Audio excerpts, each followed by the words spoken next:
All right, welcome to another episode of Metal Up Your Podcast. This is episode 466. We are looking at Reload, Rehearse, Request from the Reload box set. One of my favorite things I've ever done. I remember taping it on VHS and then watching it as many times as I wanted to when I was a kid, which was probably no less than 1,000.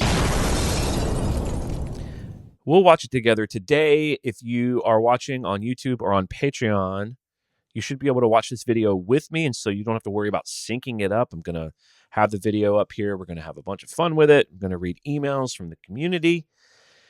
But first, I wanted to talk a little bit about, the boys have essentially wrapped up the M72 tour. It's been 3 years.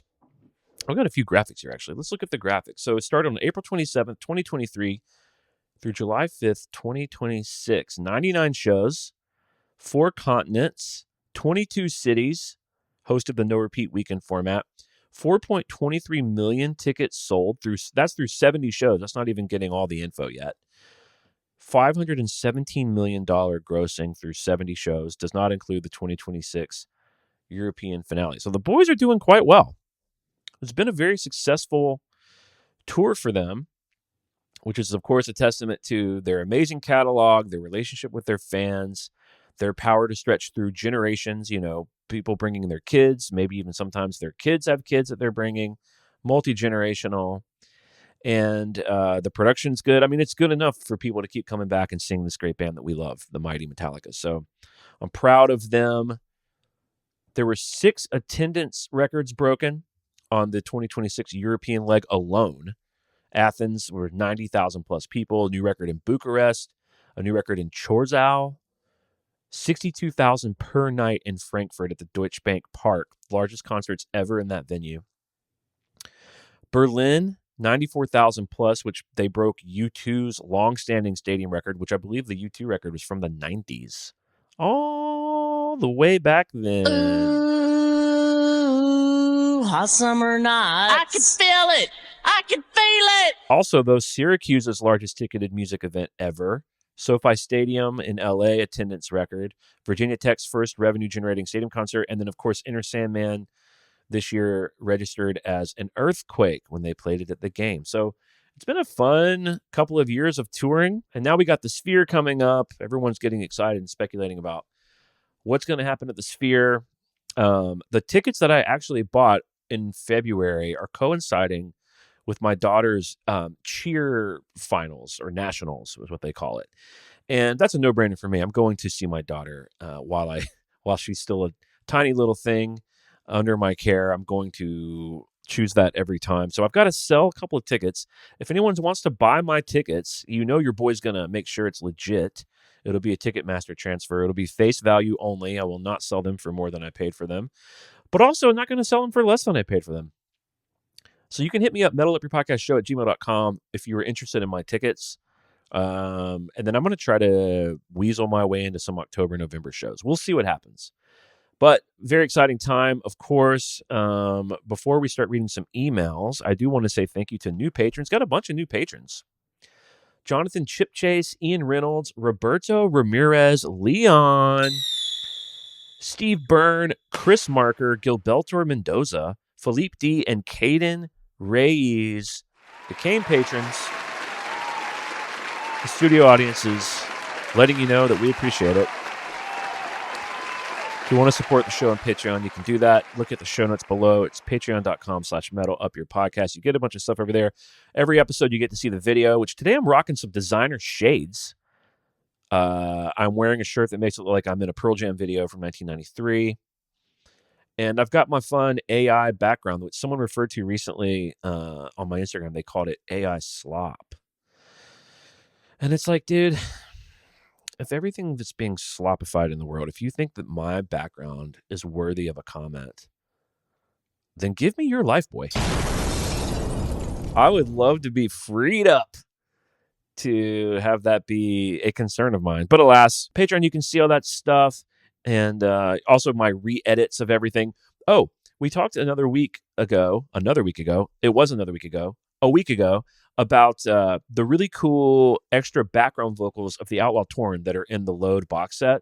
I have, through my editing magic, taken those vocals and put them in the remastered version of The Outlaw Torn.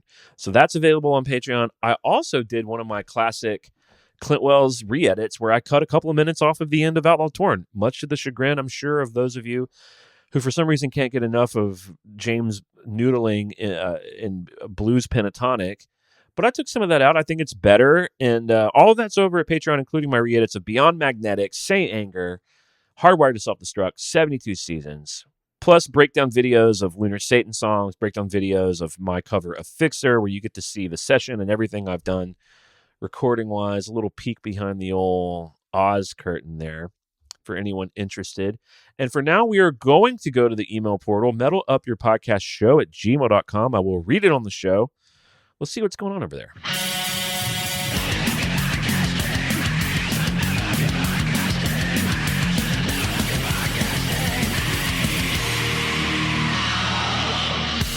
Okay, first email is from Aiden Hickey. Says, good day, how do? Good day, how do? Hey, Clint, hope you're well. Looking forward to some more Reload episodes now that the box set's out. I can't wait. Is it because you can feel it? I can feel it. I can feel it. I have a quick question for you. Recently, I've discovered Elliott Smith and have been blown away by his songwriting and musicianship. He's like an indie Paul McCartney in the way he can play every instrument and write incredibly beautiful melodies. I remember you saying you were a fan of his on the show and wanted to know how and when you got into him, your favorite songs and albums, etc. For me, the songs I didn't understand and Waltz Number 2 are absolutely blowing my mind right now. Keep up the good work. Come squeeze and suck the day. Good day, how do? Aiden Hickey from Ireland, New Jersey. All right, Aiden, thanks for writing in. Dude, it's been a minute since I've... Oh, shit, here we go. It's been a while since I've really dipped into Elliott Smith. I, of course, did my time.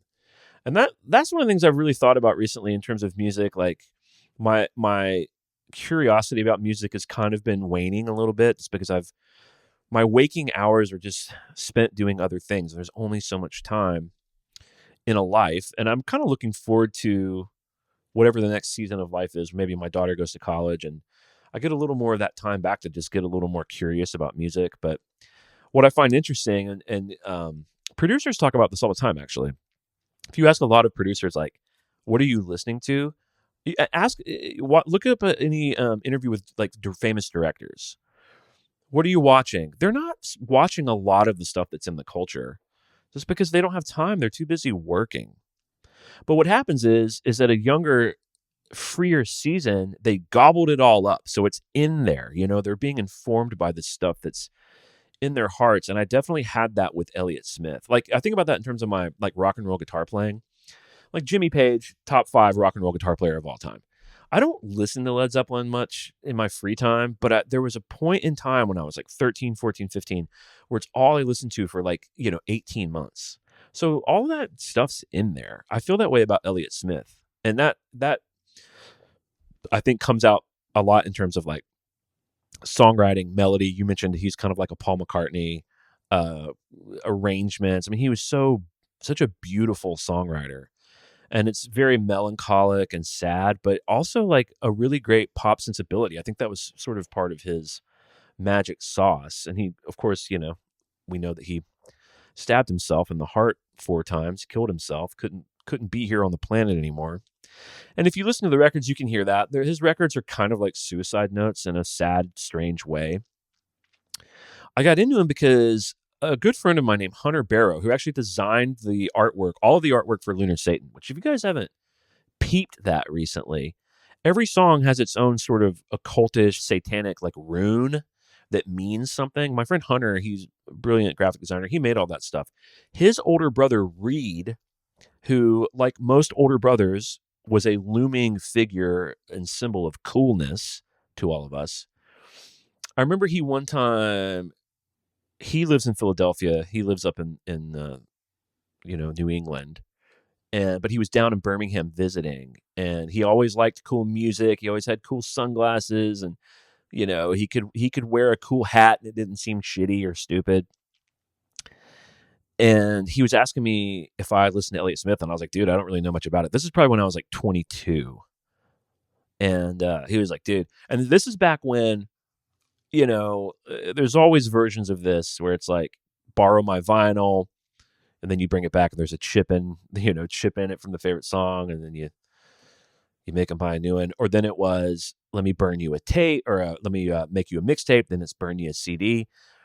In, let's see, when I was 22, it was 2004, maybe. I can't remember how any of this works.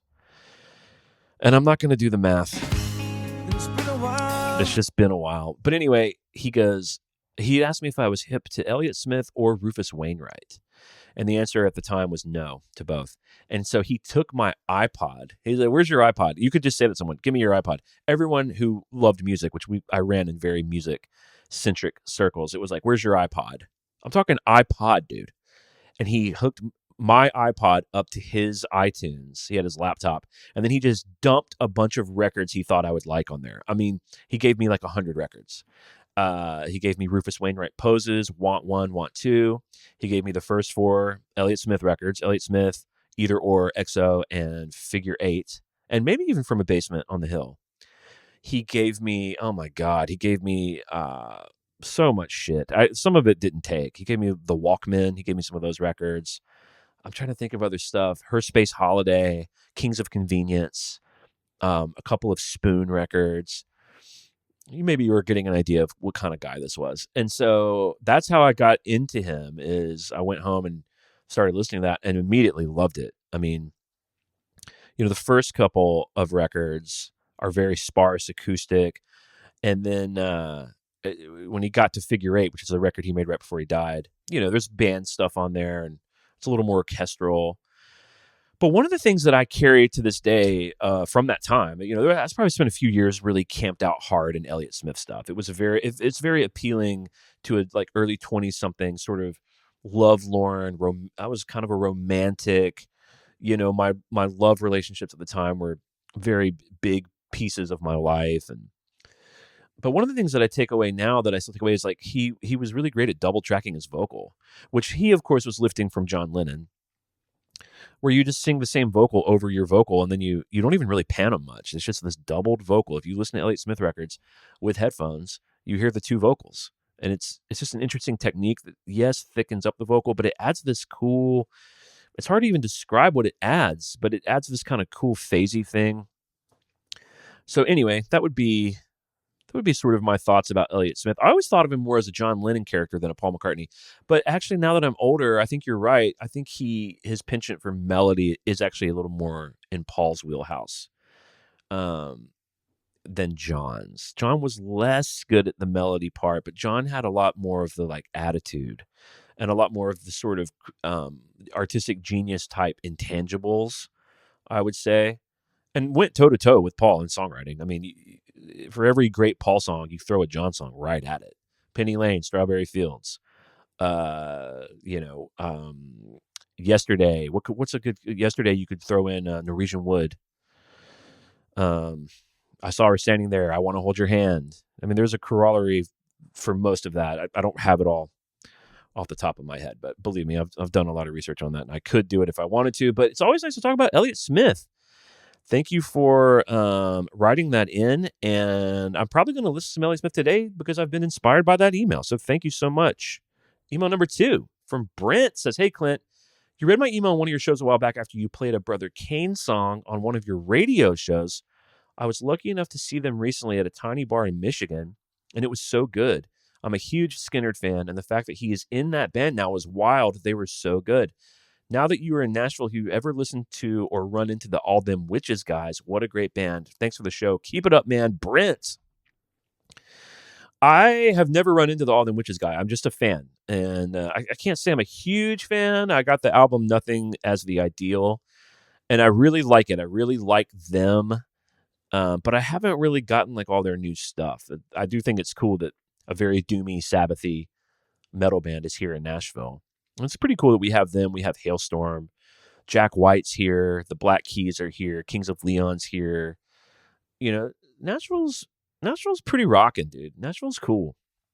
And then there's a million great rock bands that none of us have ever heard of that are even now playing somewhere. Yeah, Brother Kane, awesome. I went down to this new record that they're touring. You probably saw them touring this record. I went down to Birmingham to their record release show. and I was hanging with all my Birmingham homies, and I never got to see Brother Kane in their heyday. So, having become friends with Damon, who's the frontman of Brother Kane, now he's the Gary Rosington position lead guitar player for Lynyrd Skynyrd. It was just fun to connect all these dots and see them. I want to have Damon on the show soon to talk about Brother Kane, talk about Metallica. He's hip to Metallica, and to talk about being in Lynyrd Skynyrd. I just think that would be a great episode. Be good to hear from him. Those of you who know the saga of me becoming my years-long journey of becoming friends with Damon, I think that'll be a fun kind of full circle moment for the podcast to actually have him on and talk music, talk Birmingham, talk, making really big records for major labels, talk touring at that level, getting dropped, somehow joining one of the most legendary bands of all time. And, having, this is how good a guitar player is, dude. If you guys are hip to Lynyrd Skynyrd, there's a few bands that you guys might not be super hip to. Okay. I'm thinking about two bands right now. And they tie into Metallica mostly in terms of James and Cliff. Cliff Burton, of course, the deceased bass player of Metallica, who was sort of a, musical older brother in the band. Two bands that those guys have always loved are Lynyrd Skynyrd and ZZ Top. Now, most people know Lynyrd Skynyrd. We know that, yes. We know the 8 songs that are on the radio. Play Freebird. We know it all. ZZ Top, yes, Billy Gibbons, he's got the beard. Women go crazy about a sharp-dressed man. Go and get yourself some cheap sunglasses. She's got legs. She knows how to use them. But man, you dig deeper into those bands. Those two bands in particular are some of the best American rock bands of all time. The songs, the hooks, the grooves, the guitar playing, the arrangements, the recordings. So to someone who may not know what's going on, which there's nothing wrong with not knowing what's going on. It's called ignorance, and it's not a crime. But you can always remedy it with a little bit of knowledge. But here's the deal. If you don't know what's going on, you don't know that playing guitar in Lynyrd Skynyrd is no joke. Playing Gary Rosington's parts that sound like Gary Rosington is no joke. So the fact that Damon's doing that gig and crushing it, by the way, is so friggin' awesome. I'm so proud of him. Is it weird to be proud of a guy that's 15 years older than you? I don't even know how that works. But I am. I'm proud of him. Long live Brother Kane. Long live Lynyrd Skynyrd. Email number 3. We're rolling right through these emails, dude. Hey, Clint, I was lucky enough. This is from Mike, by the way. Hey, Clint, I was lucky enough to get to both nights in London last week on the last weekend of the European leg of the M72 tour. The crowd and the boys were on top form. I love how British people speak. Top form, mate. In a break between... That was my English accent, by the way. I know, it's stunning. The crowd and the boys were on top form. In a break between songs, I was in a group near the rail, which at one point was chanting, "We love Kirk." I can feel it. I can feel it. Just as he was in our part of the stage. With a big grin, he came over to our area and pointed at his Kirk Hammett t-shirt that he was wearing. So he had obviously heard us. It occurred to me just today that he probably has noise-canceling in-ear monitors, so I was surprised that he could hear us directly. I did see some crowd mics on the stage, on the edge of the stage, and wondered if they have a person or a tech that can adjust the mix for each of them to have a bit of the crowd noise from near where they are standing. It would make little sense to have all 4 of them hearing all of the crowd all the time, as then Robert on the other side of the circle would have heard us all shouting, "We love Kirk." I wonder if you have any business insight as to how their mix is done, or if Kirk just heard us. Peace. Mike from Worsfold, England, New Jersey. Dude, if you think we're out here kidding and messing around with this New Jersey shit, get a life. Good day. How do? Yes, I would imagine that they've worked out a system. And, there's probably, I don't know for sure. There's a couple of things that could happen. I mean, it could be as simple as Kirk had one of his ears taken out, which is very common. Is you got both in-ears. Now, in-ear monitors, if they're done right, and I can't imagine Metallica's not doing it right, since they've got the bones to pay for the nice stuff. But you get your ears mapped. Now, what we used to do when we get our ears, we would do molds, where they were an audiologist. You would go to an office, or a lot of times an audiologist in Nashville will come to you. This usually happens if you're on a tour where if we're all at a rehearsal day at a not famous, but at a popular rehearsal spot in town.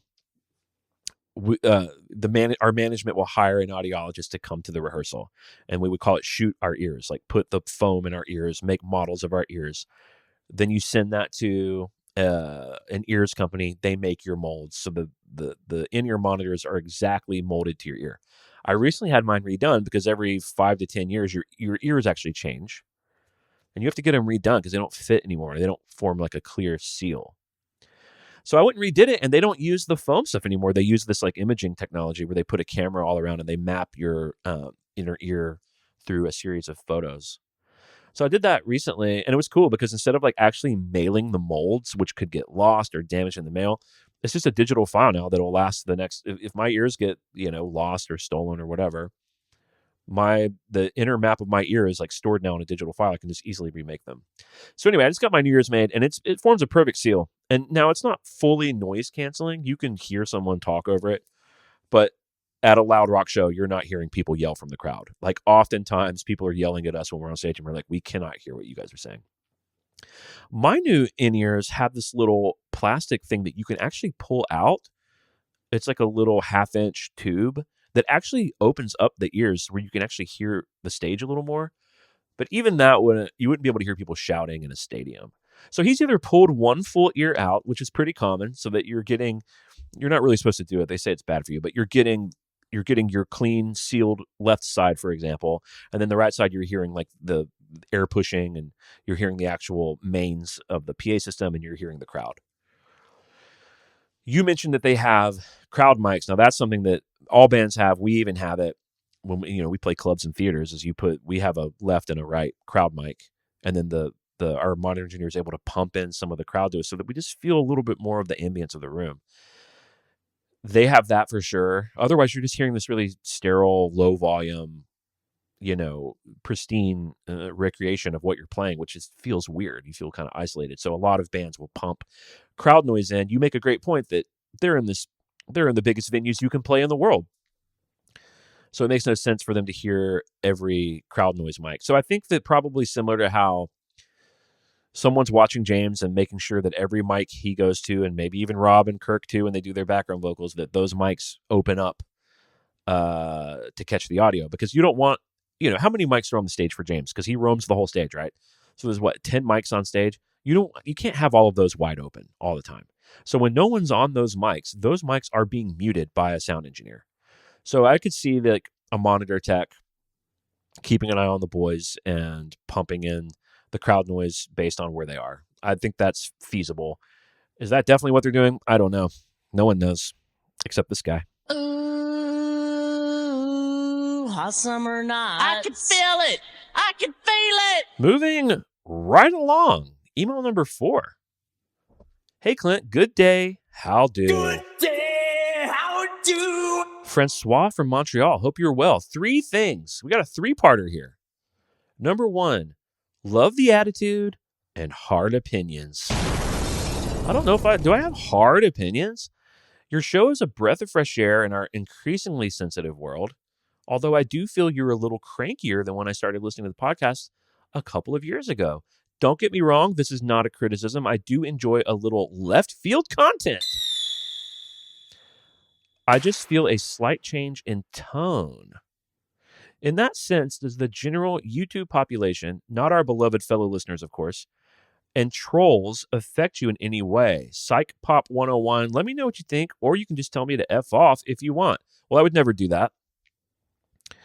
I mean, I don't really know if my attitude's changed. I can't observe that in myself. That's for you guys to write in about, and apparently I have, because you're writing in.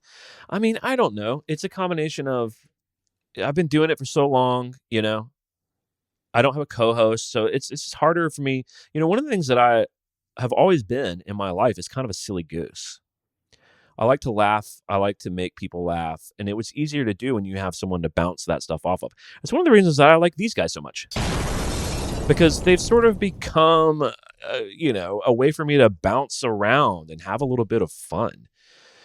Because believe it or not, I actually like to have fun. Do I lean towards the melancholic and the curmudgeon-y? I mean, yeah. Because I'm smart and I've looked around this place. I mean, you guys have looked around, right? I'm 42. A lot of life has happened to me.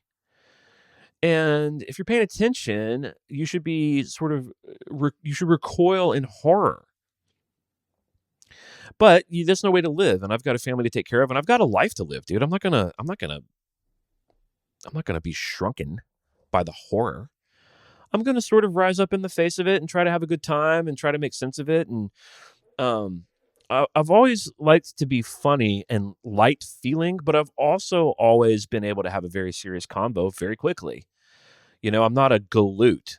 I'm not a big goofy dumbass, but I can be kind of silly and a little wry, and I like irony. I'm a big fan of comedy and humor.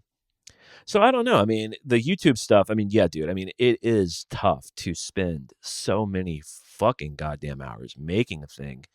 And then someone regards it, someone who didn't make anything, they just regard what you made and they go, the background is AI slop. It's like, really, dude?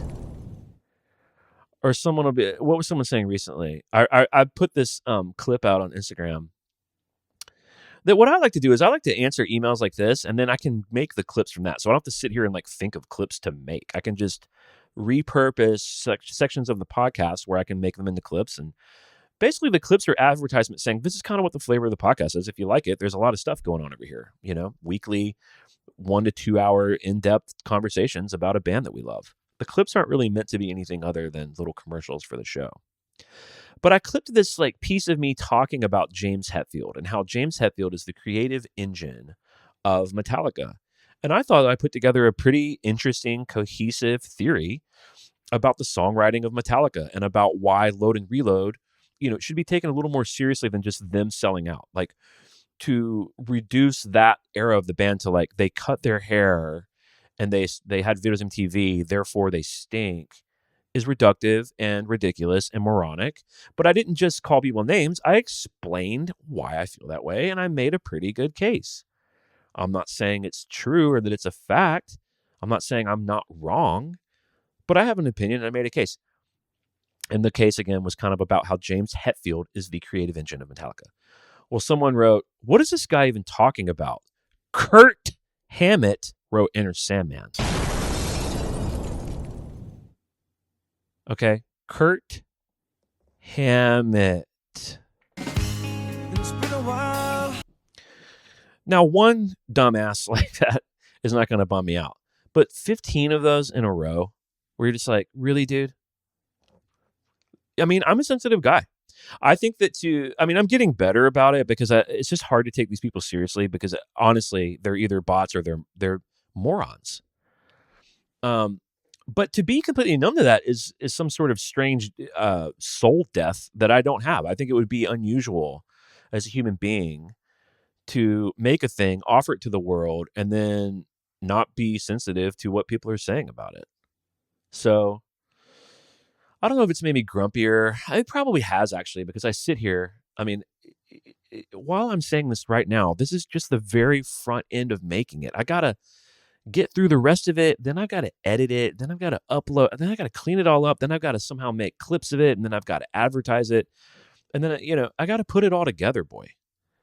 And as I do it now, I am already thinking about some snarky, dumbass bullshit that someone's going to say to me. And people go, well, that's what you get. What do you expect? And it's like, yeah, you're right, but that is sad. That is a shitty part of this. Where they're like, well, what do you expect? You expect something nice? You expect people to be nice about what you're doing? And I guess I kind of do. I guess I kind of expect people to be like, well, this is free content and it's not for me. And I will now continue down my path. But the people throwing the Molotov cocktails is so unbelievably demoralizing and shitty to me. So anyway, that's a whole episode. We could talk about it for a long time. Maybe we'll do a Patreon-esque type AMA about that because I don't want to bog down this episode with some of my thoughts about that. But it might explain some of it, just getting older, getting a little more tired, getting a little more worn down by the dumb shit. And which that's kind of on me, I guess. And not really being uplifted enough by the positivity. So, that's work for me to do. But I appreciate it, Francois. That's just part one of the 3-parter. Part 2.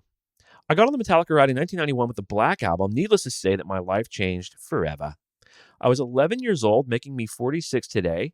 I figure we're of the same generation, so I totally get your diehard love for Load and Reload, especially that we had to wait 5 years after the craziness of the Black Album. It made me enjoy both albums even more. Back then, I didn't know much of past records, so I didn't register right away how different and exploratory they were. Although I understand now why some hardcore fans turned their back on them, I always loved the artistic process and the vibe they were surfing on in that decade.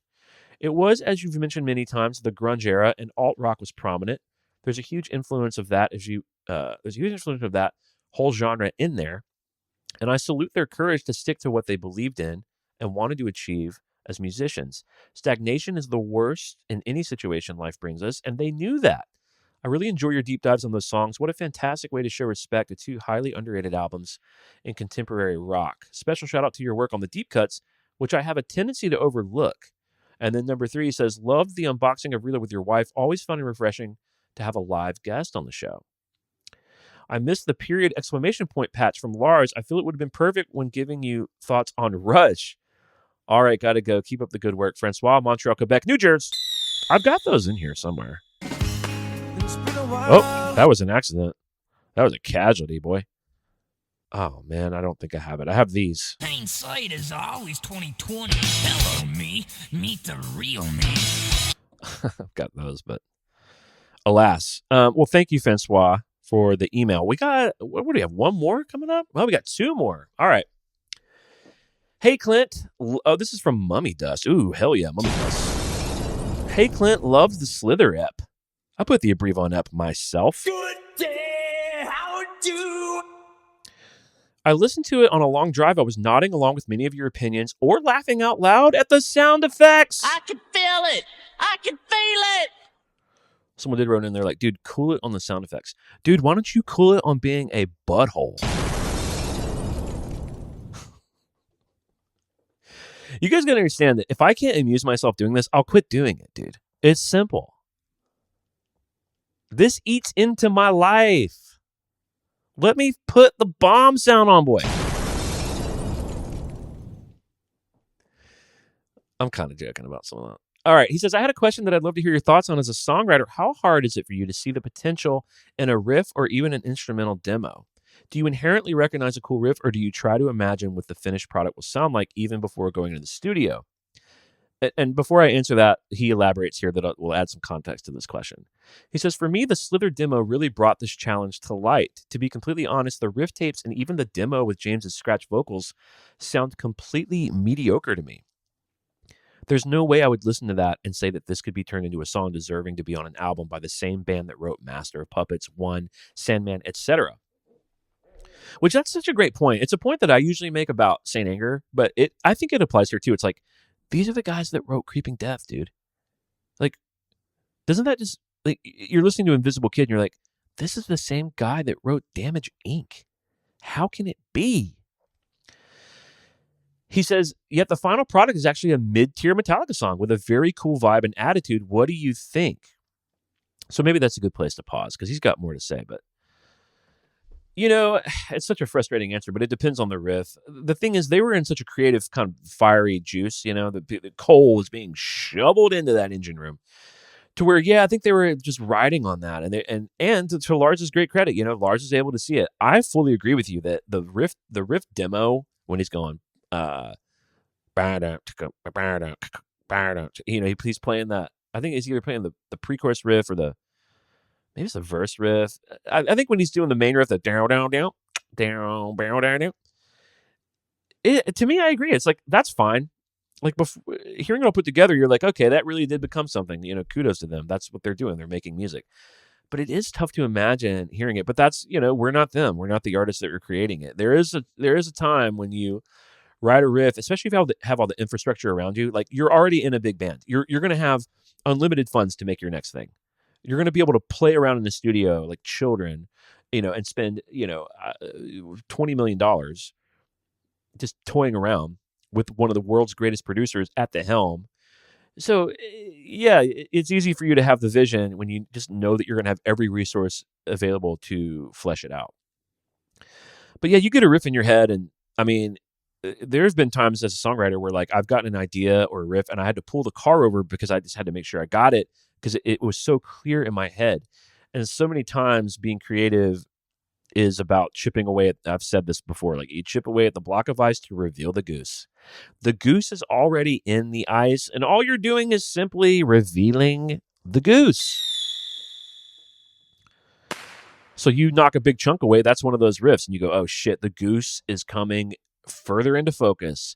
And every little bit you do, it's the blurry vision, the blurry oasis out in the distance is becoming clearer. Now maybe that's you got an idea for the lyric. The song's going to be called Slither. You know how you're going to end it. You overdub a pretty cool melodic guitar part that Kirk's going to nail. You just start putting it together and tearing it apart and revealing the goose. He says, P.S. I think that even the band themselves struggle with this on recent albums. While these are not truly terrible songs, I don't understand how mediocre riffs like Murder One or Sleepwalk My Life Away actually passed through their filter and made it onto Metallica albums. I think their standard for what is a quote-unquote kick-ass riff has really gone down over the years, possibly due to their improved quote-unquote craft of turning any average riff into a decent song. Thanks for everything you do, Mummy Dust. It's a great point. I don't know how much I can peel away at this without it being its own episode, but it is interesting. I mean, I think it's a combination of things that themselves aren't complicated, but the puzzle piece coming together gets complicated, but it's decades of repeat success. So you think what you do is great. You've got a track record of repeat success. So your ability to sort of self edit that muscle gets shittier. You're also surrounded with people that are yes men. Now, is Greg Fidelman that? I don't know. I'm not really making a statement about Greg. But just the more successful you are for the longer periods of time, the more you're surrounded by people who are just incentivized to be sycophantic and be like, dude, that's awesome. That rips. You're great. You're a genius. You've got those things. And then you've got like, I don't know. They think it's good. I mean, I think James Hetfield thinks Murder One's cool. And I think in general as a fan base, we're like, nah. Like you just sort of fall off of your ability to regard your own material.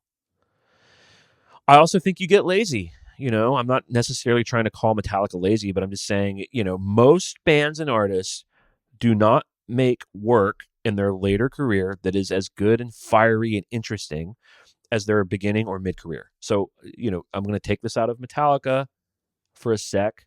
Like, why is that? Why is that true for any band? Why is that true for U2 and Pearl Jam and Paul Simon?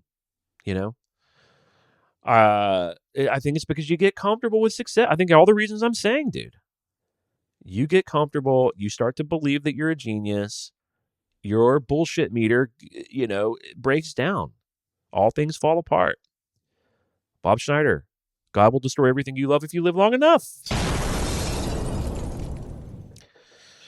So I think it's kind of as simple as that, Like I think the only thing that can really save you from that is maybe, what Rick Rubin I think tried to do with Death Magnetic is like go back to put yourself in the state of mind of when you made your fiery shit. And I think for them to do that now is because also I've talked about this before too. It's such a hard thing to tease out, but like I think that James probably reluctantly makes these albums. I think he makes them because that's what you're supposed to do. He's an artist. He's got, if you really want to drill him down and be like, dude, what do you have to say? You're an artist. He's like a painter. Like he's got a perspective. He's got something to say about the world. He looks at the world and he has the mind of an artist. But if you go, well, do you want to make an album? I think he probably thinks, what's the point? It's like Paul Stanley and Gene Simmons were like, why would we make an album? No one's going to care. No one's going to buy it. It's going to cost us millions of dollars. We're not going to make that money back. And then when we play it live on tour, everyone's going to say that it's not as good as our best shit. Hard to argue with that. It is hard to argue that. So I think that James is a little less cynical than those knuckleheads. So I think when it comes time to get that machine cranked up, this is a machine that's going to involve a 3-year tour. This is a machine that's going to involve basically a traveling economy. A 60-person road crew, trucks, planes, gear, flying, hotels, merch, and then, also, putting together a good show, getting into shape, not looking like a piece of shit out there. These are all considerations you take. Everyone's going to film everything you do for 3 years, and they're all going to put it on the internet, and everyone's going to laugh at how Kirk messed up the fucking one solo. That is a hard thing to subject yourself to if you're rich and comfortable and you like sitting in Hawaii playing a fucking ukulele doing the limbo. So, all right, we've convinced everyone that it's time to do it. It's time to kick this machine into gear. It's time to start taking our lumps, dude. Because it's just punishment now. We are a sick world, a sick society. And there's currency in being a complete online shithead. So you're just sort of bracing up for that, getting the armor ready to pay for your high crime of making a song. And I think that James looks at that and goes, I'm no longer interested in being in really exploring sonically. Like, I'm not going to do it. I'm going to write 10 songs that are pretty good. I think that that's what's going on. I might be wrong. I would sort of hate for him to hear this and be like, this guy's a moron. But I'm just trying to be honest with what I see. I think there's parallels with the earlier question of like, am I getting grumpy about the podcast? Or like, look at what the world will do to you, man. What is James Hetfield's incentive to make a new album? I'm not sure I know. It's been a while. Mummy Dust always has very intriguing and thoughtful questions. Thank you, Mummy Dust, for writing in. All right, last email is from new patron Steve Burns. Says, hey, Clint, when I got my Reload box set, one of the things I was most excited about was the live show from Giant Stadium in 1998. It was the third time I saw the boys live, but this particular show wasn't really as memorable, mostly because we had the literal worst seats in the stadium. The top row of the nosebleed section farthest from the stage. My friends and I, recent high school grads at the time, could barely see the stage, and the sound at Old Giant Stadium, which is now MetLife, was awful. Everything was echoey and boomy. So when I saw that the box set included the show, I knew I was going to take a long walk and crank it up. The recorded version of the show from the box set sounds fantastic, especially in contrast to the original experience. Thank you to Greg Fiddleman and his team for their work on that, but this all made me wonder, what is to you the ideal way to listen to music? Gear, setting, mindset. What is your method when you want to really hear music deeply at home or on the go? Steve Byrne, Rochester, New York. Thank you, Steve, for supporting the show and for the great question. I mean, I have a couple of different ways, depending on what I'm trying to do. Like, I'm mixing Morgan Wade songs now. So when you're mixing, you're listening for so much detail, and then you're sort of trying to listen in a bunch of different ways. So the car test is huge. That's how most people listen. I have, $1,500 inner monitors that are huge. I've got really nice over-the-head cans that I use. So when I'm mixing a record, I'm switching back and forth from that all the time. Now, that's, I guess, not really what you're asking. You're asking about just enjoying music. I mean, if I look to the left right now in my studio, some of you have seen pictures of this. By the way, I want to do a thing on Patreon where I want to do a full studio tour, like a video breakdown of like each guitar, all my like hi-fi gear, my recording gear. I think that would be fun, be like a little series. But if I look to the left, so my studio is basically split up into two sections. One is the recording side, where I've got my main desk, all my recording gear, a microphone that's always armed. I've got all of 10 of my coolest guitars are right behind me that I can grab at any time. My bass guitar, everything for being creative. My cameras are here, my backdrops, all that shit. The other side of my studio is a couch, a record wall, all my hi-fi gear, a TV, my cassette tapes. It's really more of a listening, reverent, spiritual side. And I have the ability to not only listen to my very dope Phase Tech bookshelf speakers, but I also have a really nice pair of headphones that are routed. So I can lie down on that couch and sit in front of my record collection and blast it live, or I can play these really hi-fi cans. And that's probably my favorite way to do it. I'll tell you where I listen to music most. I've done this since I was a kid, is I listen to music at night when I go to sleep. And that's probably the purest, because it's actually my favorite time of day is 9 or 10 o'clock when my wife's asleep, my daughter's asleep, and the world's kind of cranked down. No one's asking anything of me. I'm done, I'm done, because I spend my whole day making stuff for people. And I love to do it, but at the end, it's like, it's done. No one needs anything from me. I don't have to do any work. And I usually try to fire up a movie, but when I'm ready to go to bed, I have 30 minutes to an hour where I just put on a record and I'm able to close my eyes and jam. So sometimes it's new stuff. Like I'm really into this new band, Witch Fever. I listen to Witch Fever almost every day. I listen to Castle Rat every day. This new U2 stuff is so good. I don't know if any of you out there are U2 fans. It's been a while. And then if I'm not really wanting to like digest new stuff, it's just the dude. I put on my favorite records of all time. And so for me, I think that's a long way to answer the question. I think for me, ultimately, it's headphones with, headphones with my record collection, whether that's my phone, whether that's, a Discman. For a while there, I was carrying a fucking Walkman with me everywhere. But I like the intimacy. I think I like to listen alone. I like to listen alone and be able to let my mind wander or devote a lot of attention to what I'm listening. That's kind of sacred to me, and that's my favorite way to listen to music. So that concludes the email section. So write in metalupyourpodcastshow@gmail.com. You can call into the show. 615-997-0612. Leave a voicemail. I'll play it on the show. Maybe that's easier than just typing a whole thing out. But I do like to read the emails. They do get featured on the show. And that was almost an hour's worth of material. So now we're going to dive into reload, request, rebuild. What is it?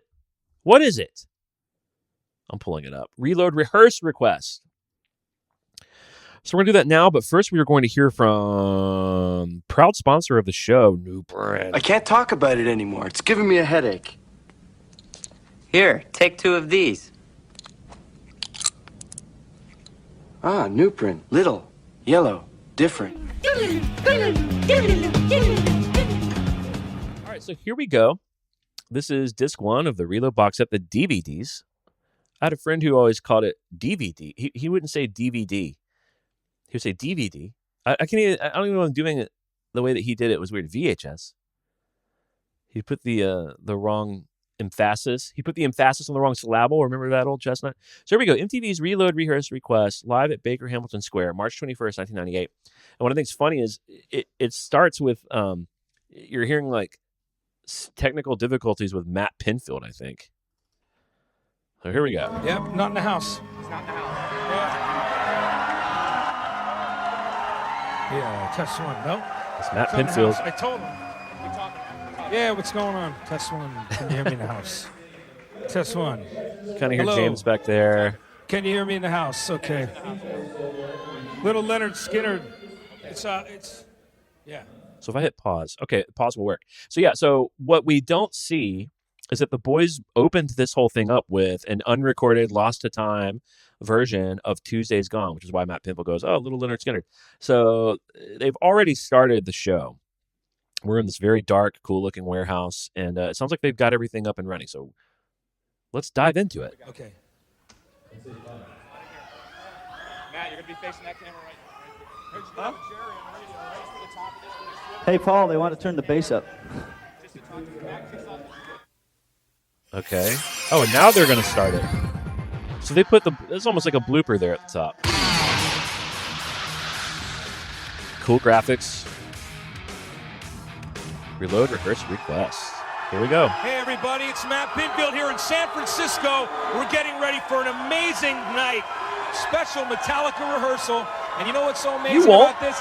Not only do you get to see the band rehearse, because, hey, they're not going to be touring the States until this summer, but you get to call in, make requests, and talk to the band. It's going to be amazing. Get ready for Metallica Reload, Rehearse, and Request. Oh, we will, baby. All right. Hey, James, I want to ask you, let's talk a bit about the tour. When is that going to start? You're going to Australia first? Yeah, we're starting in Kiwi Land, New Zealand, then off to Australia, Korea, James with the then, mutton. Japan. James with the mutton It's going to be chops. cool. And then you come back to the States and let everybody back here check out the live show. Oh, yeah, we'll be back in the States in the summertime, which is the best time, baby. Excellent. I know Summertime's the best time. I'm psyched. You're set up to do an acoustic couple of things first. You're going to start out with something from the new album, right? Yeah, it's slightly acoustic. We're still plugged in, so it's not like Metallica Unplugged or nothing, man. Yeah, it's full electric. See, exactly. again, these things were lost to me at the time, but like, he has it in his head that being unplugged is lame. So he's like, look, hey, I just want to clear it with all the truths out there. We're not unplugged or anything. I mean, we're plugged in. Like, James, you're in the biggest metal band of all time. What the fuck do you care what a bunch of bullet belt knuckleheads think about whether or not you're plugged in, boy? Good day, how do? Cool. That is a great song, actually. We're going to start off with Low Man's Lyric, right from the new album. You know the deal, Matt Pinfield. Matt Pinfield knows what's going on. Let's check it out, Metallica. Let's hear it, everybody. Yay! Yay! Was it David Miles on the hurdy-gurd? The herd-gurd?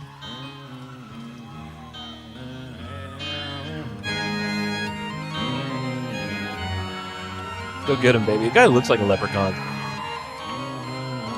They found him in a cave in Ireland. James playing kind of a cool, like, half resonator guitar. He's wearing a Humble hoodie. At your backstep, what's coming from the rain? I fall 'cause I let go, and that below has right away. So my eyes seek reality. My fingers. We're lucky we got this song, man. We're lucky they were excited to play it live. The trash fire is warm. Now, are people shouting? Like, are they sincerely getting excited by that moment? And I can't bear to see. I would have been. But I let me be so wicked and wild. Snare. You guys, we gotta recognize that this is a cool moment for Metallica. I'll take this over Creeping Death Part 6 any day. And won't cry for this man, 'cause no man is due.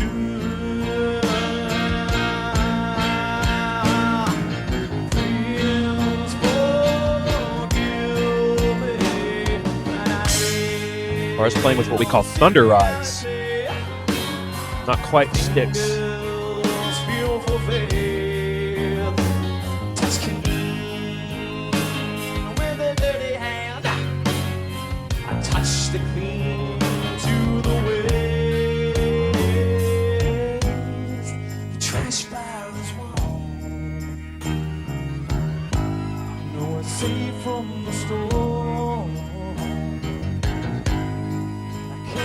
That bass sounds good. Am I nuts or does that bass sound good?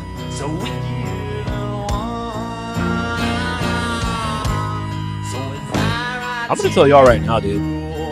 Jason was an underrated bass player.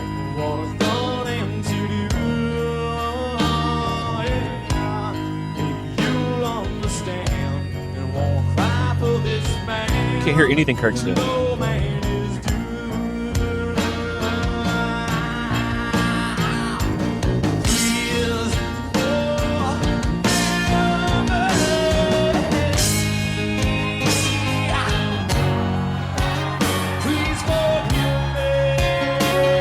We heard Kirk now.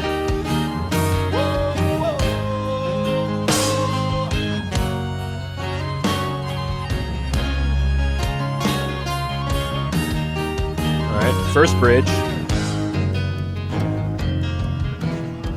They do this in Mama Said too. They do the bridge twice for some reason. It makes the song a little longer than it needs to be. They do the bridge twice in Outlaw Torn also.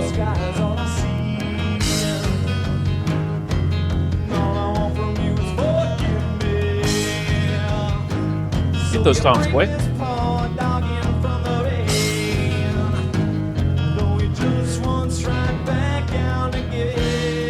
I love the cry to the alleyway verse.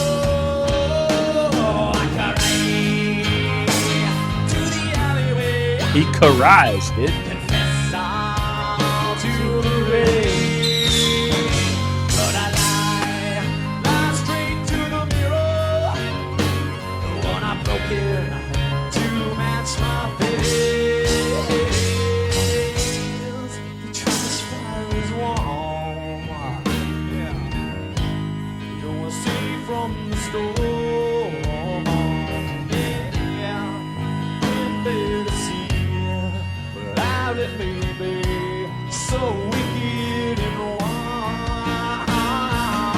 This song is awesome.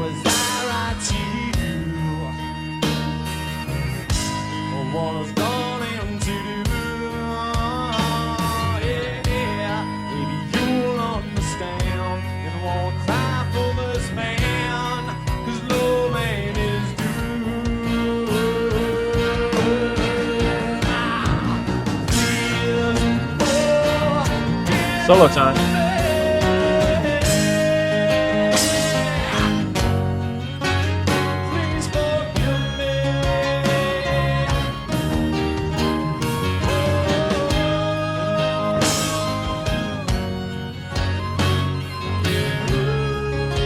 Oh, he would hit the falsetto. Ooh.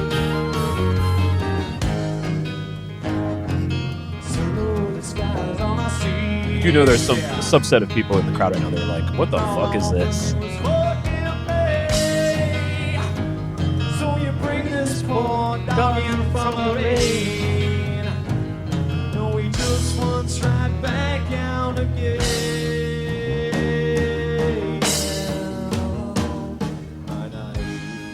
Don't say mine eyes.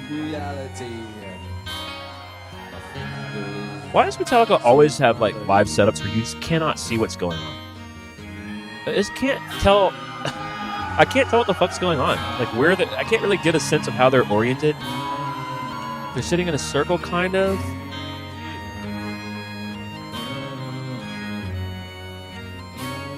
Lars has a very kind of devilish, impish, sheepish, playful vibe going on.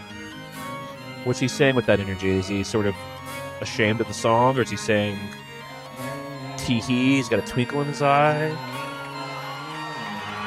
And also, the crowd likes it. The crowd likes what's happening here. I'm sure not everyone did, but in general, I think they were like, that was nice. Dude, a nice song is nice. Hurdy-gurdy, man. He got laid after that. Uh-oh, James Hetfield shedding a layer. Back to the asylum for you. He came from an asylum. That's funny. Let's slow it down some, huh? So you know they're like, fuck it, we need to play a banger. We need to play one of our rootsy Diamond Head covers. Sounds like that's peaking out. All right, they brought some levels down. All right, I hope I'm wrong, dudes, but my memory of this is Kirk Hammett really, really blundering the solo. So we'll have to see what happens here.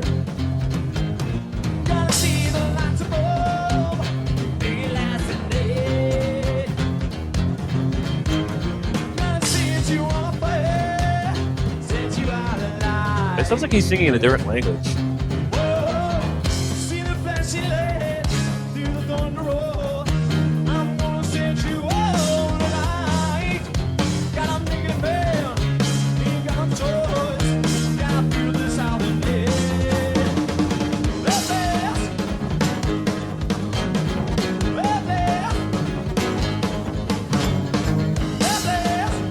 They're having a hard time establishing the groove.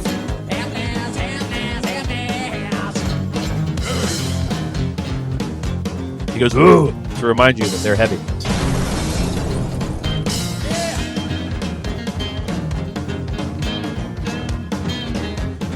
All right, that's James Hetfield taking a stab at a solo. I'm sure I'd give that. I'm sure I'd give those high marks. Playing lead on an acoustic is hard. When we do acoustic stuff, if there's like a big long solo, I arrange the song without it. No one wants to hear that crap.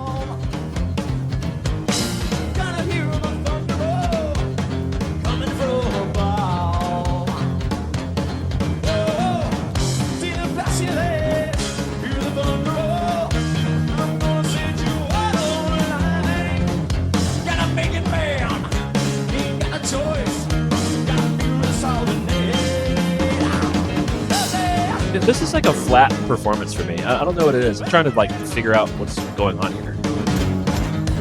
They are not locked in. That's a big part of it.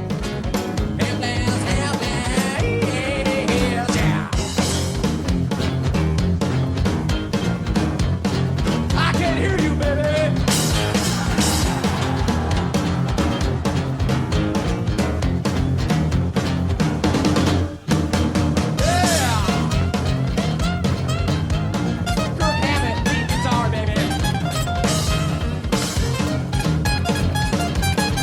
Yeah, there it is.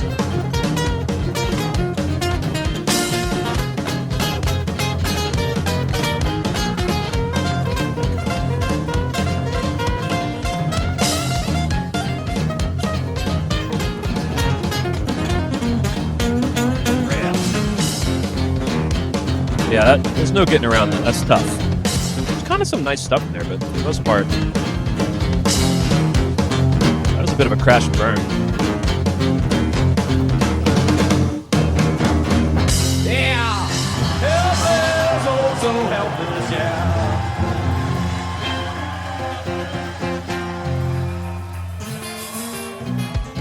Okay, let's get out of this. Yeah, how was that? All right. I mean, are you asking? Do you want to know the truth? See, this is what I was saying earlier. Change the name of that one to Hopeless. Yeah. But here's the deal. If he asked me that day how it was, I'd be like, it was great. If Kirk was like, hey, be honest with me, guitar player, how was that solo? I would say it sounded pretty tough. Like, but dude, you're Kirk Hammett. You're one of the greatest guitar players of all time. Don't sweat it. How the hell are you, man? I'm good. A little gassy. A little farty. Yeah. And how'd you get in here? Who let the cat out of the bag? We were like rehearsing in town. I think it all started with that guy. Then he told that dude, and then And then he told Aaron Lewis. It's been a while. I don't know what the set list is. I'm burning it. All right, help. Last caress.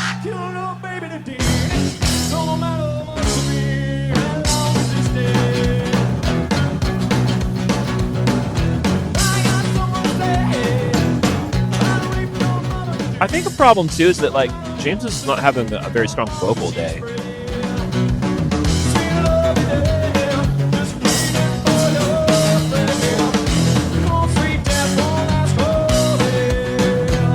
All right, there's a couple things going on. I'm just trying to identify like what's feeling flat to me. James is playing this like resonator guitar that's not really working. It's not like full enough or something. And then Kirk's also playing this sort of thin, hybrid acoustic, probably so that he could play leads. Although obviously on that last song, it's not helping him much. And therefore, you get this sort of acoustic sound that's not really acoustic, and it's sort of like a half-assed version of it. It's like you guys need to be playing like full-blown. James likes to play these Martin D28s. You guys need to be playing these full-blown, like, big-body, nice-sounding acoustics. That would really help. Secondly, James is having kind of a not great vocal day. He's having like a B- vocal day, which is ordinarily fine, but in a very vulnerable, stripped-down environment where it's sort of warts and all, a B- vocal day is really going to poke out. C, Lars's drums are too loud. They're just too loud. They're like sort of louder than everything. And so timing inconsistencies are poking out like a goddamn dagger into my groin. And then for whatever reason, as that first song, I was like, Jason Newsted, underrated bass player, and he is. I stand by it, but I have to say, he and Lars are not locked in, dude. Like a big part of the jumbled messiness so far of this, and I hate to criticize it because I love my boys. This is one of my favorite things that they ever did. Because I love this era, I love the material, I love that it's stripped down and it's sort of exposed, and I love that they played Low Man's lyrics. So I'm just primed to like this, but I'm trying to just identify what's not working. So keep all of those 4 points in mind as we continue to, work through this very interesting performance with the boys.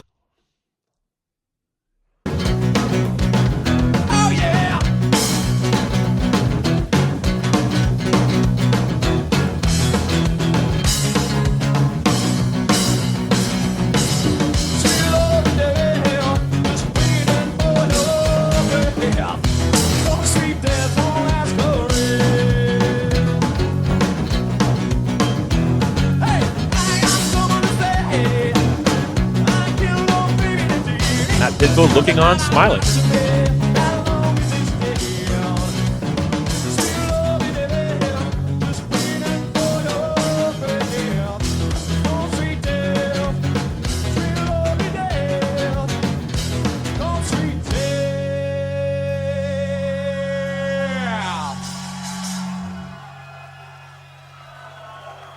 Won't last career.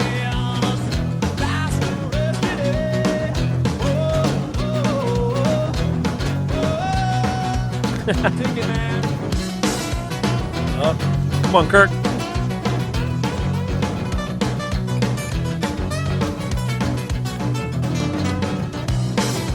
Oh, man.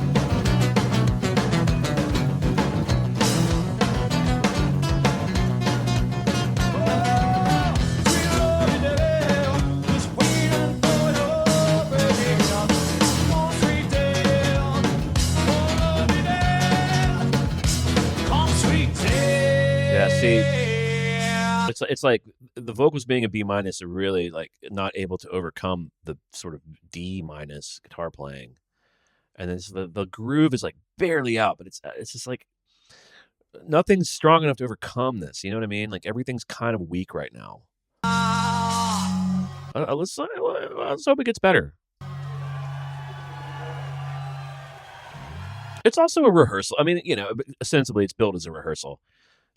God forbid someone, film our rehearsals. Rehearsals, we're like really working shit out. But this was an MTV like special. One last chorus. One last chorus.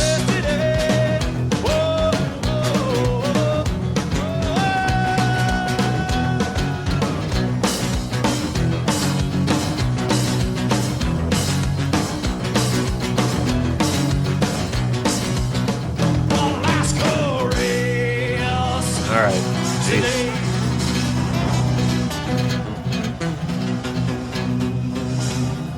All right, boys. I mean, they're having fun. I'm not trying to be rude about it. Okay, everybody. We know how we were going to end that one. Very cool. Yeah, we know. You know what? That might have been acoustic, but it was amazing, wasn't it? And Matt there's nothing Pinfield did. mellow about Metallica Live. Always intense. It's great here in Last Caress, man. Great Misfits cover. And Garage Days Revisited. A lot of people ask sometimes, is that going to be re-released ever so they can get it again? Yeah, possibly. I think we're going to add a few things to it and put it out because people have stolen all my copies of Garage Days and Garage Inc. They're buying up the crappy bootlegs, so. So it's time to get it out for everybody again. It's going to be good quality. Hear those Killing Joke covers, all that stuff, and Misfits, and maybe stick some extra great stuff. Pinfield, what a lover of music. That was kind of the first thing we did with Jason, so it was kind of his breaking in period. Wow, look at the shout out to Jason Newkid. And after that, we thought, well, I guess we better keep him. Yeah. Are we glad he kept him? Yeah. Until just a few short years later. Jason, absolutely. Okay, everybody. We just want to let you know that, of course, you're checking out Metallica Reload, Rehearse, and How about Request. putting a light on We're Matt going to be Pinfield, checking dude? out a few more of the new He's in songs. the You guys got to fucking dark. practice a little bit. And we also are going to get some requests from the phone. The phone number is 1-800-585-5444. Stick around. The darker side of Spring Break 98. Yeah! Oh my god, dude. The dark side of Spring Break 98. Holy shit.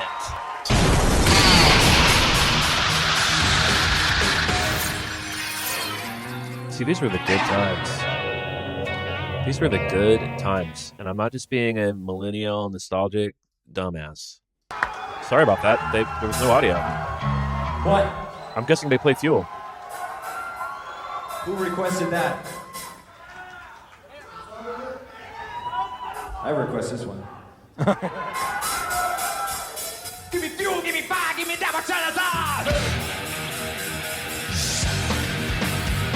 Interesting. Lars is giving him the hi-hat for tempo, and James still sang it and played it faster than that.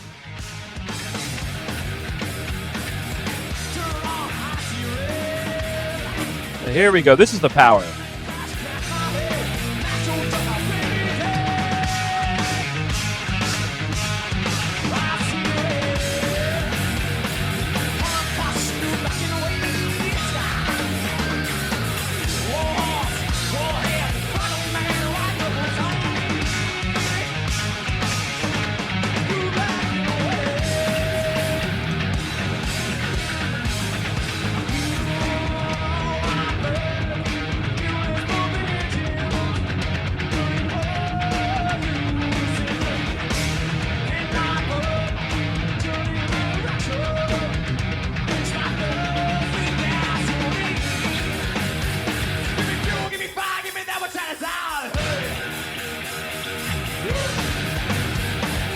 Yeah, they're glad to have these electrics back in their hands. They're rocking.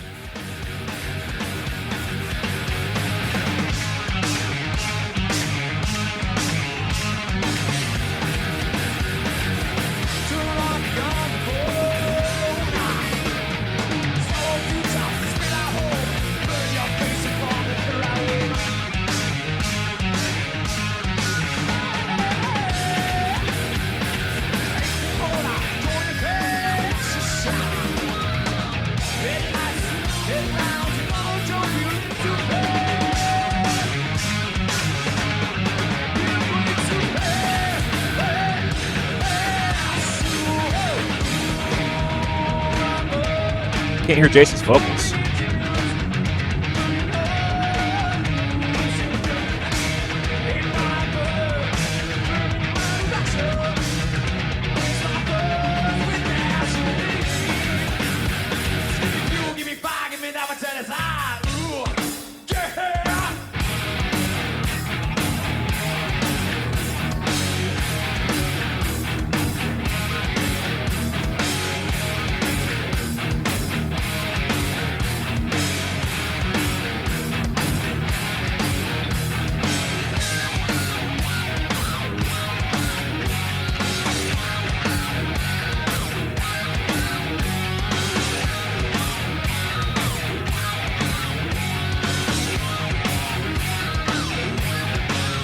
All right, Kirk, redeem yourself, baby.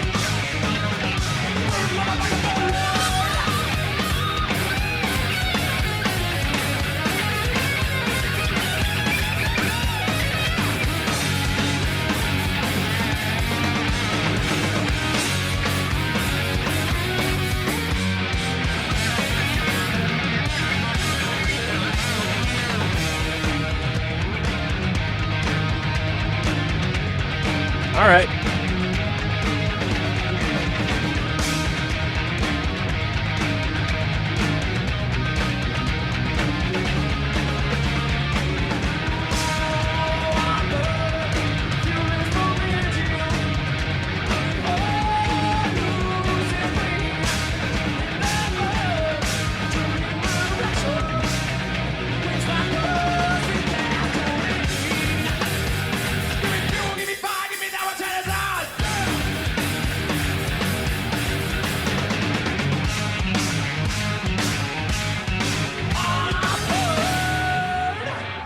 Okay. Okay.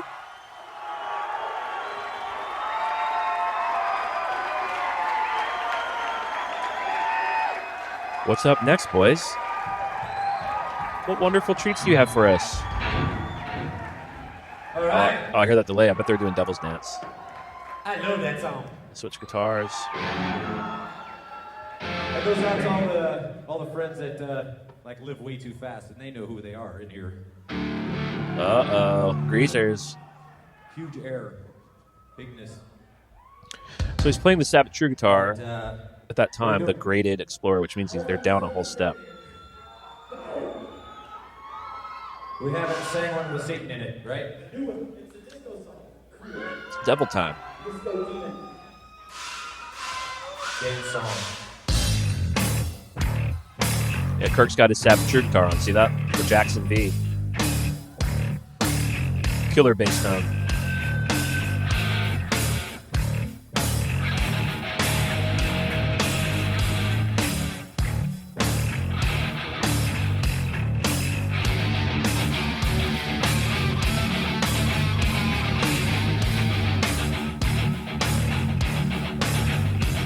Fans are getting down, but it's hard to see them because it's almost pitch black dark in here.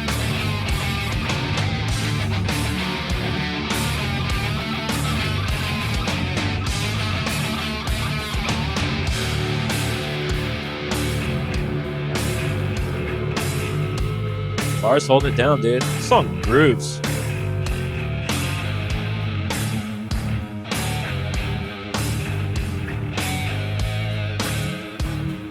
Even ladies are there having a good time.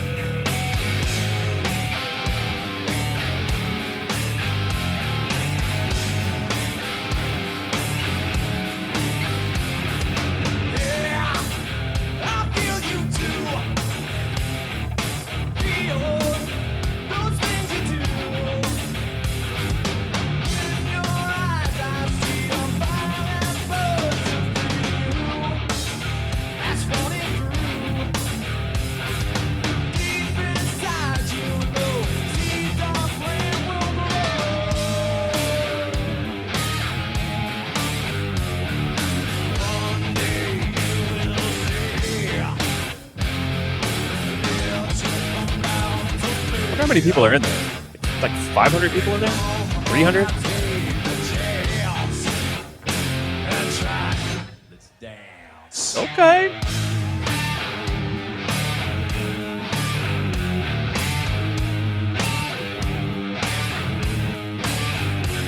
Kirk doing an interesting thing with a whammy pedal.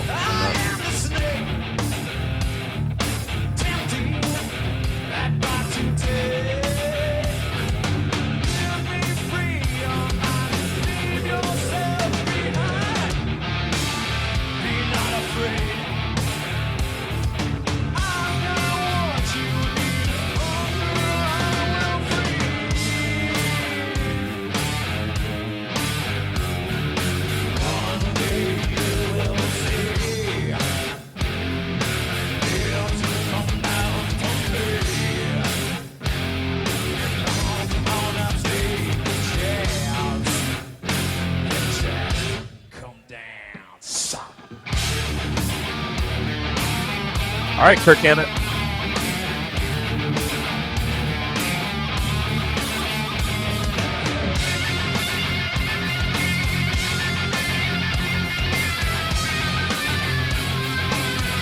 Oh, okay, that's sick.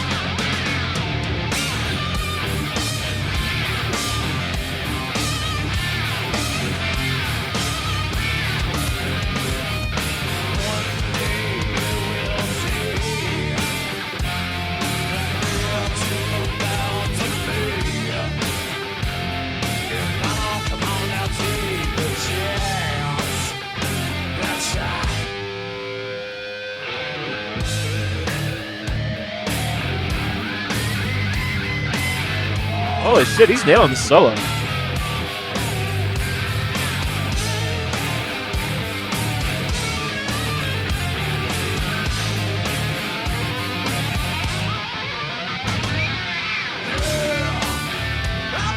right, hold on. I gotta pause for that, dude. That was awesome. That solo is really strange and weird, and it always sounded to me like studio trickery. But no, dude, he's just playing it with a whammy pedal. He's using the tremolo arm on his guitar. He friggin' nailed that, and I gotta say, I'm feeling it from Kurt. I can feel it. I can feel it. How do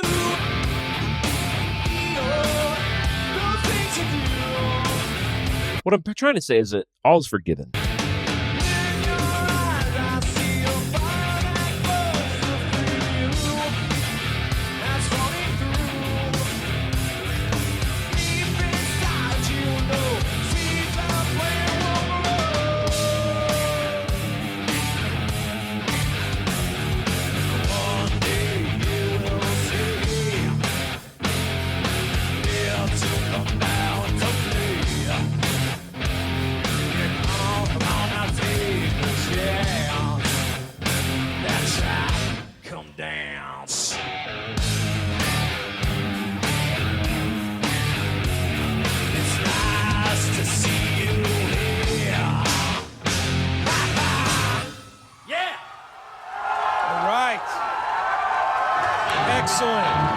All right, I think we're actually going to call it there because that's about all the time we have for today. But we'll pick up part 2 next week. Write in metalupyourpodcastshow@gmail.com if you have anything you want me to talk about. You can also call into the show, as I've said, 615-997-0612. And I appreciate you all. Check out the YouTube, check out the Patreon, check out whatever's going on out there. And I hope you're okay. Take care of yourselves, your families. Go see the Odyssey in 70mm IMAX if you can. And we'll see you on that flip-flop, baby. Peace.